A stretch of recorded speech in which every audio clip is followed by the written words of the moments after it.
Ukraine যুদ্ধ থামবে কিনা কয়েক সপ্তাহের মধ্যে বোঝা যাবে, এমনই মন্তব্য করেছেন ডোনাল্ড ট্রাম্প। রাশিয়া ইউক্রেন যুদ্ধ থামবে কিনা তা কয়েক সপ্তাহের মধ্যে বোঝা যাবে বলে মন্তব্য করেন মার্কিন প্রেসিডেন্ট ডোনাল্ড ট্রাম্প। এই যুদ্ধ থামাতে একটি শান্তি চুক্তির জন্য ওয়াশিংটনের ইউরোপীয় নেতাদের সঙ্গে বৈঠকের ইঙ্গিত দিয়েছেন তিনি। গতকাল রোববার যুক্তরাষ্ট্রের ফ্লোরিডা অঙ্গরাজ্যের মার-এ-লাগো অবকাশ যাপন কেন্দ্রের ইউক্রেনের প্রেসিডেন্ট ভলোদিমির জেলেনস্কির সঙ্গে এই যৌথ সংবাদ সম্মেলনে কথা বলেন ট্রাম্প। এর আগে ইউক্রেন যুদ্ধ নিয়ে বৈঠক করেন দুই নেতা। সংবাদ সম্মেলনে ট্রাম্প বলেন, সবকিছুই ভালোভাবে এগুলো কয়েক সপ্তাহের মধ্যে চুক্তি হয়ে যাবে, আর খারাপভাবে এগুলো দীর্ঘ সময় লাগতে পারে। যুদ্ধ বন্ধের জন্য একটি সমঝোতামূলক কাজে কাছাকাছি ইউক্রেন ও যুক্তরাষ্ট্র রয়েছে বলে উল্লেখ করেন মার্কিন প্রেসিডেন্ট।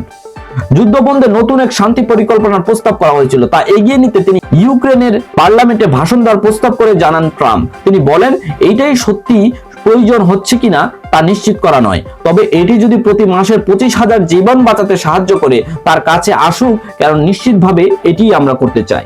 এর আগে জেলেনস্কি বলেন, যুদ্ধ পরবর্তী ইউক্রেনের নিরাপত্তা নিশ্চিত নিয়ে একটি পৌঁছানো গেলেও দেশের সতর্কতা অবস্থানে রয়েছেন ট্রাম্প। তিনি বলেন, এমন কোন চুক্তির ক্ষেত্রে 95% অগ্রগতি রয়েছে। এই প্রচেষ্টায় যুক্তরাষ্ট্রের সমর্থনের ইউরোপীয় দেশগুলোর বড় দায়িত্ব পালন করবে বলে আশা করেন তিনি। প্রায় 4 বছর ধরে রাশিয়া ইউক্রেন যুদ্ধ চলছে। রাশিয়ার দাবি, যুদ্ধ থামানোর জন্য ইউক্রেনের পুরো ধনবাস অঞ্চল কিয়েভকে ছেড়ে দিতে হবে। অঞ্চলটি প্রায় পুরোটাই বর্তমানে রাশিয়ার দখলে। ইউক্রেনের নিয়ন্ত্রণে বাকি অংশের দখল চায় মস্কো। যুদ্ধ থামাতে ট্রাম্পকে শান্তি প্রস্তাব দিয়েছেন, সেখানের অঞ্চলটি পুরোপুরি রাশিয়ার হাতে ছেড়ে দেওয়ার কথাও তিনি বলেছেন, যদিও এতে নারাজ ইউক্রেন। জেলেনস্কি সম্প্রদায় বলেছিলেন, শান্তি প্রস্তাবের ক্ষেত্রে এক দফা যুক্তরাষ্ট্রের কিছুটা নরম হবে বলে আশা করেন তিনি।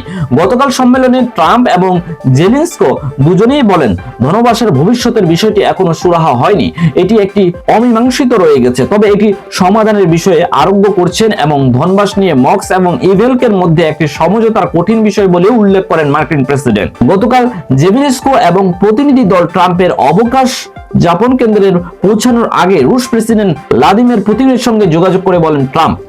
এই আলাপের ফলশ্রুতিতে উল্লেখ করা হয়, মার্কিন প্রেসিডেন্ট অপরদিকে বন্ধুত্বপূর্ণ অভিহিত করেন ক্রেমলিনের পররাষ্ট্রনীতির কর্মকর্তা ইউরুস্কি উশার্স্কো বর্তমানে মস্কোয় অবস্থান করেছেন। তার ভবিষ্যতে ট্রাম্পকে পুতিন বলেছেন, এই ইউরোপীয় ইউনিয়ন এবং ইউক্রেনের যে 7টি যুদ্ধবিমান প্রস্তাব করেছিল তা যুদ্ধের দীর্ঘই নয়।